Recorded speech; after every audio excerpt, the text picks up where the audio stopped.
வீடியோக்குள்ளே வந்த எல்லாருக்கும் நன்றி. வீடியோ ஸ்கிப் பண்ணாமல் கடைசி வரைக்கும் பாருங்கள்.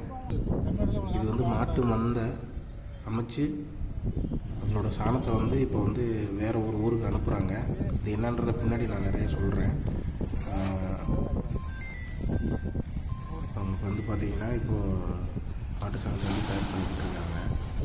இந்த மாட்டு மந்தைங்கிறது அழிஞ்சிக்கிட்டு வரக்கூடிய ஒரு பாரம்பரியமாக தான் இருக்குது. இப்போ நிறைய வந்து மாட்டு மந்தைகள் யாரும் அமைச்சு விவசாயம் பண்ணுறதில்ல. முன்னெல்லாம் வந்து பார்த்திங்கன்னா எல்லா நிலங்கள்லையும் விளைச்சல் நிலங்கள்லையும் அறுவடை முடிஞ்சதுக்கப்புறம் இவங்க இந்த மாதிரி கொட்டம் போட்டு மாடம் போட்டு கட்டி வச்சுருவாங்க. அதுக்கப்புறம் பார்த்திங்க அப்படின்னா இவங்களோட ரெகுலர் வேலையை பற்றி நான் சொல்கிறேன். என்ன பண்ணுவாங்க அப்படின்னா, இப்போது காலையில் எழுந்த உடனே மாடுங்களை தண்ணிக்கு விட்டுட்டு விளைச்சல் இல்லாத நிலங்களில் வந்து மேய்ச்சிட்டு போவாங்க. கரெக்டாக வந்து பார்த்திங்கன்னா அவங்க பற்றிட்டு போகிற பக்கம்லாம் பார்த்திங்கன்னா ஓடை இருக்கும், கம்மா இருக்கும், விளையாத நிலங்கள் இருக்கும். அப்படி இல்லைன்னா ரோடை யூஸ் பண்ணி ரோடை எடுத்து நடந்து கிராஸ் பண்ணி போயிடுவாங்க. இவங்க எல்லாருமே ஒரு 10-15 பேர் இருப்பாங்க. இந்த மாடுங்களையும் இந்த மாட்டு கன்றுக்குட்டிங்களும் அவங்க பார்த்துப்பாங்க. இது வந்து கன்றுக்குட்டிங்க எல்லாமே பாருங்கள் எவ்வளோ அழகாக இருக்குன்னு. இந்த கன்றுக்குட்டிகள் எல்லாமே அந்த மாடு வெளியில் போயிருக்கு. இது கொஞ்சம் பெரிய மந்தை. எனக்கு தெரிஞ்சு நம்ம ஊரில் இது பெரிய மந்தை. வருஷம் சித்திரை மாதமும் வந்துடுவாங்க. ஏன்னா அழகர் கோயிலுக்காக வந்துடுவாங்க. இது எங்கே இருக்குது அப்படின்னு பார்த்தீங்கன்னா, இப்போதைக்கு இது வந்து இடம் மாறி மாறி போகிறது தான். இப்போ ஒரு 2 மாதத்துக்கு எங்கே இருக்கும் அப்படின்னு பார்த்தீங்கன்னா, மதுரை ஊமச்சிக்குளம் பைபாஸ்லேயே அது இருக்குது. இந்த மாதிரி திடல் அமைச்சு இந்த மாதிரி சாணங்களை குவிச்சு காலையில் எடுத்து வச்சுருவாங்க. காலையில் மாடுகளை தண்ணிக்கு விட்டுட்டு மேய்ச்சலுக்கு எடுத்துகிட்டு போயிட்டாங்க அப்படின்னா சாயந்தரம் 6 மணிக்கு தான் வருவாங்க. அவங்க மேயர் இடத்தையும் நான் காட்டுறேன். கன்றுக்குட்டிங்கெல்லாம் வந்து மாடு வரிக்காக வெயிட் பண்ணிட்டுருக்கு. ஏன்னா 6 மணி ஆக போகுது. சாயந்தரம் டைம் தான் அந்த வீடியோ எடுத்துருக்கிறேன். கன்றுக்குட்டிங்கெல்லாம் பார்த்திங்கன்னா நேற்று போட்ட கன்றுக்குட்டி, 2 நாளைக்கு முன்னாடி போட்ட கன்றுக்குட்டி, ஃப்ரெஷ்ஷாக இருக்கிறத கன்றுக்குட்டிங்கெல்லாம் மாடுக்காக வெயிட் பண்ணிகிட்ருக்கு. இப்போ மாடு வந்துடும். மாடு வரவுக்காக அது பார்த்திங்கன்னா அதை கத்துறதை கேட்டிங்கன்னா தெரியும். அந்த பின்னாடி சவுண்டில் உங்களுக்கே தெரியும். வந்து என் பையன் வந்து அது கூட போய் விளாண்டுக்கிட்டு இருந்தான். இப்போ மாடு வரப்போகுது, எல்லோரும் வந்து வெளியே போங்க அப்படின்ற மாதிரி சொல்லிக்கிட்டு இருந்தாங்க. அவங்க வந்து சொல்லும்போது நான் வந்து என்ன சொன்னேன் அப்படின்னா, நம்ம மேயிற இடத்துக்கு போயிடலாம்டா, அதுக்கப்புறம் வந்து நம்ம எல்லாத்தையும் பார்த்துக்கலாம்டா அப்படின்னு சொன்னேன். சரி அப்படின்னு சொல்லிட்டு பையன் வந்துட்டான். இப்போ சரி உங்களுக்கு வந்து பார்த்திங்கன்னா இந்த மாதிரி வந்து மாடுங்கள்லாம் வெளியே போயிடும் இல்லையா, போனதுக்கப்புறம் அந்த கன்றுக்குட்டிங்கள்லாம் வச்சுருப்பாங்க. நடக்க முடியாத கன்றுக்குட்டி, அதாவது அந்த நாளுக்குள்ளே 4 நாளைக்குள்ளே இருக்கிற கன்றுக்குட்டி மட்டும் இங்கே வச்சுருவாங்க. மற்றபடி நடக்கக்கூடிய கன்றுக்குட்டி அவங்களோட அம்மாவோட மேய்ச்சலுக்கு போயிடும். புல்லு திங்கிற கன்றுக்குட்டி எல்லாமே மேய்ச்சலுக்கு போயிடும். இந்த மாதிரி தனித்தனியாக கொட்டார அமைச்சிருவாங்க. உள்ளே போயிட்டு உங்களுக்கு ஃபுல்லாக சுற்றி காட்டுறேன்.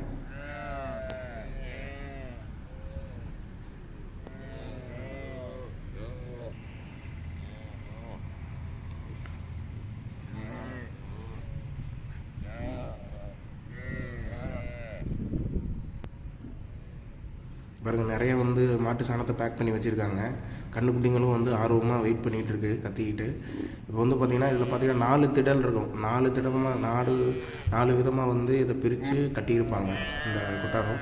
இந்த 4 விதமாக இருக்கிறது என்னன்னு பார்த்தீங்கன்னா, இப்போ மேய்ச்சலுக்கு போன மாடுங்கள்லாம் இருக்கு இல்லையா, கன்றுக்குட்டி இருக்கிற மாடுங்களை ஒரு பக்கமும், அப்புறம் வந்து இப்போதைக்கு அடுத்த நாளுக்கு வந்து ஈன போகிற மாடுங்களை ஒரு பக்கமும், கொஞ்சம் பெரிய கன்றுக்குட்டியும் காலையும் ஒரு பக்கமும், கன்றுக்குட்டி புதுசாக இப்போ போட்டிருக்கோம் இல்லையா அந்த கன்றுக்குட்டி ஒரு பக்கமும் கட்டியிருப்பாங்க. ஏன்னா இவங்க பிரித்து வைக்கிறது அது அவங்களுக்கே தெரியும். இப்போ வந்து மாடு வந்து மணி கட்டியிருக்கும். மணி கட்டியிருக்கிறதெல்லாம் வந்து பார்த்திங்கன்னா கன்றுக்குட்டி இருக்கிறது அப்படின்னு சொல்லி அவங்க ஒவ்வொன்றுக்கும் ஒரு அடையாளம் வச்சுருப்பாங்க. அது மாடு மீட்கிறவங்களுக்கே தெரியும். இதை ஏன் சொல்கிறேன் அப்படின்னா, ஆல்ரெடி நான் சொல்லியிருந்தாலும் பரவாயில்ல. ஏன்னா எனக்கு வீடியோ எடிட் பண்ண தெரியாது. இப்போ இருக்கிறத வச்சு நான் அப்படியே சொல்லிடுறேன். ஏதாவது தப்பாக இருந்தால் மன்னிச்சிக்கோங்க. ஏதாவது சரியாக இருந்துச்சு அப்படின்னா கமெண்ட் பண்ணுங்கள். உங்களுக்கு இந்த மாதிரி விவசாய வீடியோக்கள் பிடிக்கும் அப்படின்னா நம்மளோட சேனலை வந்து தொடர்ந்து பாருங்கள். நான் விவசாயத்தை ஆதரிக்கிறேன். விவசாயத்துக்கான எல்லா முயற்சிகளையும் இப்போ விட்டு போட முயற்சிகள்லாம் எடுத்து போடலான்னு சொல்லி நம்ம சேனல் ஓப்பன் பண்ணியிருக்கேன். இந்த மாதிரி மாட்டுத்திடல்கள் வந்து அமைச்சு விவசாயம் பண்ணுறது நல்லது. ஏன்னா நாட்டு மாடு அழியாததை பாதுகாக்கிறாங்க இவங்க. நமக்கு வந்து எல்லா விதமான ஒரு வளங்களை கொடுக்கக்கூடிய மண் வளங்களை கொடுக்கக்கூடிய ஒரு இது அப்படின்னா இந்த மாட்டோட சாணம் தான். நாட்டோட சாணத்தை மட்டும் இல்லை, இந்த நாட்டு மாடு நீங்கள் நீங்கள் கேள்விப்பட்டிருப்பீங்க, இந்த கொட்டத்தில் தான் வந்து நாட்டு மாடு அழியாமல் பார்த்துக்கிட்டு வராங்க. ஏன்னா வேறு எந்த மாடு வந்து இதோட சேராது. இந்த நாட்டு மாடு, இந்த நாட்டு கன்றுக்குட்டியும் விற்பனைக்காக வச்சுருக்காங்க. இதை வந்து வாங்குறவங்களும் வாங்கிக்கலாம். ஏன்னா இந்த மாடு மேய்க்கிறவங்க 10 பேர் இருந்தாலும் இப்போ நீங்கள் சாணி அள்ளி வெளியூருக்கு தான் கொடுக்குறீங்க. கேட்டாங்க தோட்டத்தில் கேட்டாங்க கடை போடுவாங்க. இல்லை இவங்க போய் கடை போடுவாங்க. இப்போ நம்ம இந்த இங்கே எப்பயாவது கேட்க மாட்டாங்கல்ல, இந்த சாக்கில் அப்படி சாணி கேட்க மாட்டாங்க. கடை போடுறதுக்கு போவாங்க. கடை போடுவாங்க.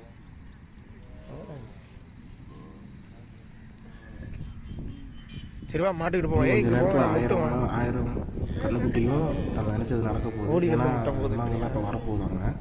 கிட்டத்தட்ட 2000 மாடுங்கள் வந்து வச்சுருக்கிற ஒரு மந்தை அப்படின்னா, ஒரு கொட்டம் அப்படின்னா இந்த இவங்களை சொல்லுவேன். ஏன்னா ரொம்ப வருஷமாகவே இதை வந்து ஃபாலோ பண்ணி வந்துகிட்டு இருக்காங்க. எல்லா ஒரு மாவட்டத்தில் ஒரு 100-150க்கு மேலே இருந்த ஒரு மந்தைங்கள்லாம் இப்போ குறைஞ்சிட்டு தான் வருது. இது கொஞ்சம் பெரிய மந்தை. மற்ற இடத்துலலாம் வந்து பார்த்திங்கன்னா 300 மாடு 400 மாடுன்னு தான் வச்சுருக்காங்க.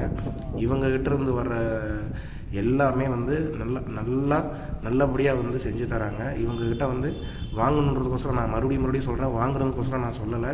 இந்த கொட்டை அமைச்சு நம்ம விவசாயம் பண்ணோம் அப்படின்னா வளங்கள் நல்லாயிருக்கும், மண் வளம் மாறாமல் இருக்கும். எப்பயுமே மாட்டோட சாணம் தான் மண்ணுக்கு நல்ல உரமாக இருக்குது. வாங்க மாடு மேய்கிற இடத்துக்கு போகலாம்.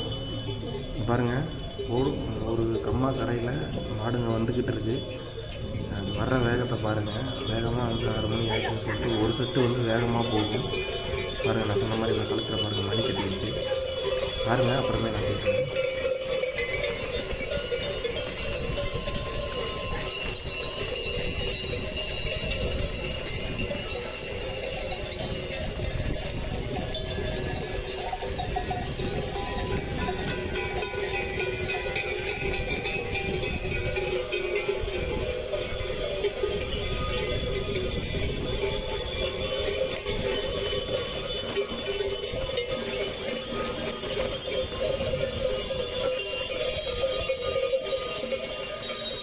வரது பார்த்தீங்க அப்படின்னா கொஞ்சம் மெதுவாக வரும். ஒரு மணி நேரம் வரும். ஏன்னா ஒரு 2000-2020 மாடு ஒரே டைமில் கிராஸ் ஆக பண்ணனால கொஞ்சம் லேட் ஆகும். வீடியோ ஸ்கிப் பண்ணாமல் பாருங்கள். விவசாயத்துக்கான நாட்டு மாடு அழியிறதுக்காக தடுக்கணும். நிறையா பேர் நம்ம நாட்டு மாடுங்களை வாங்கி வளர்க்கணும். பாலுக்கோசரம் வாங்குறீங்க வேறு மாடு பரவாயில்ல, நாட்டு மாடு ஒன்று வளங்க. இல்லைன்னா ஒரு காளையாவது வளங்க.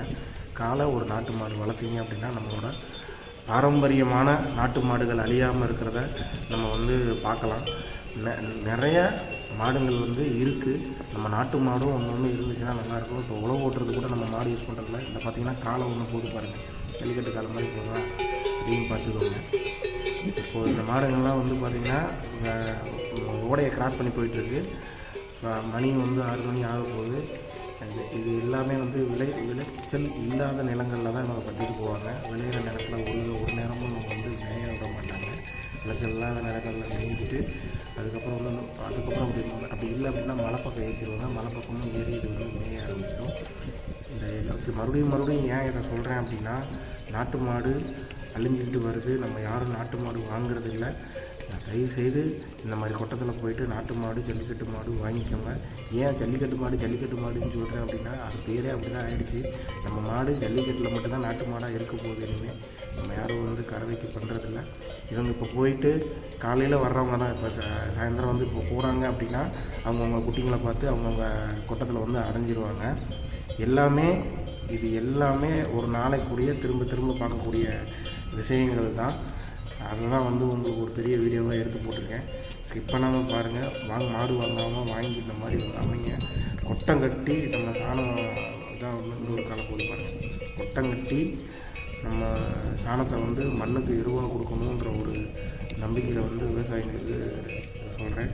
இந்த மாட்டு சாணமும் வாங்கிக்கலாம். சின்ன நம்ம ஊர்லேயும் இந்த மாட்டு சாணங்களை வச்சு விவசாயம் பண்ணுறவங்களும் இருக்கிறாங்க. அதை இன்னும் கொஞ்சம் பெரிய விஷயமாக நாங்கள் நாட்டு மாடு ஒன்று வளர்ப்போம். நானும் வந்து இந்த கூட்டத்தில் வந்து நாட்டு மாடு கன்றுக்குட்டியும் வாங்கலான்னு இருக்கேன்.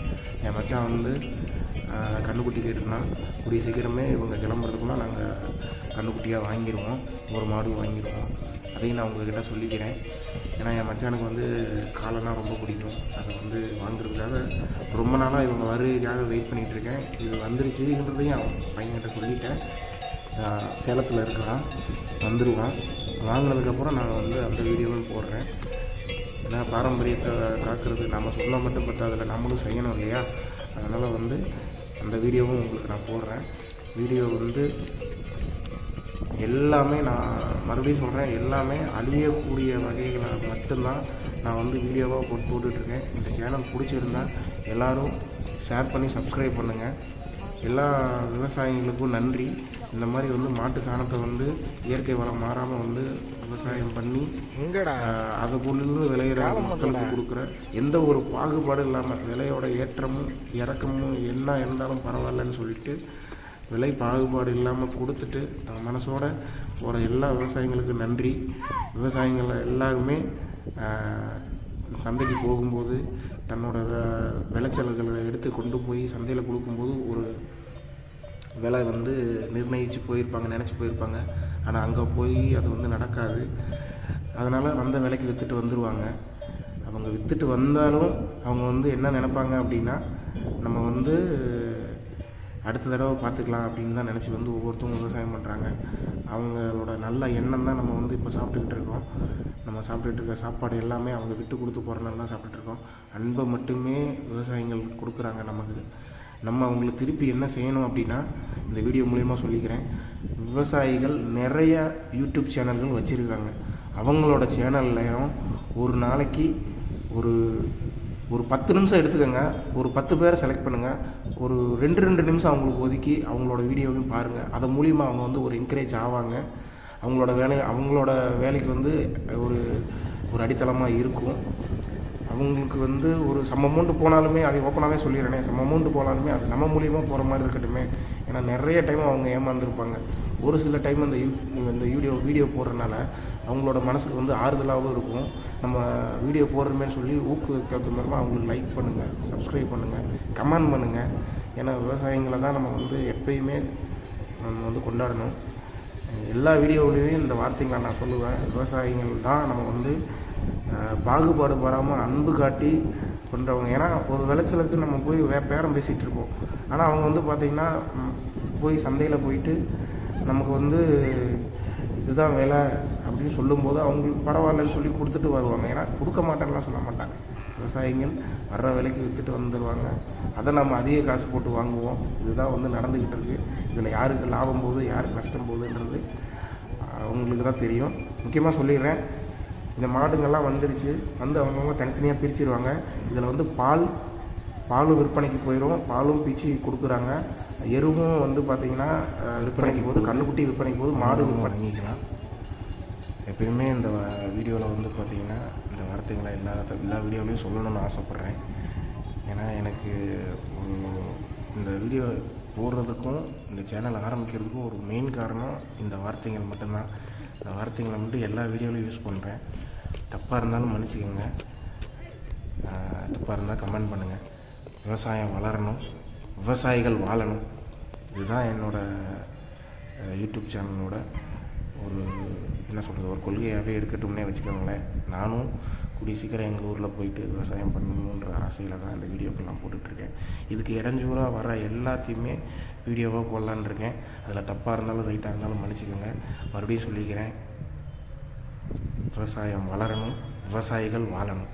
நன்றி, வணக்கம்.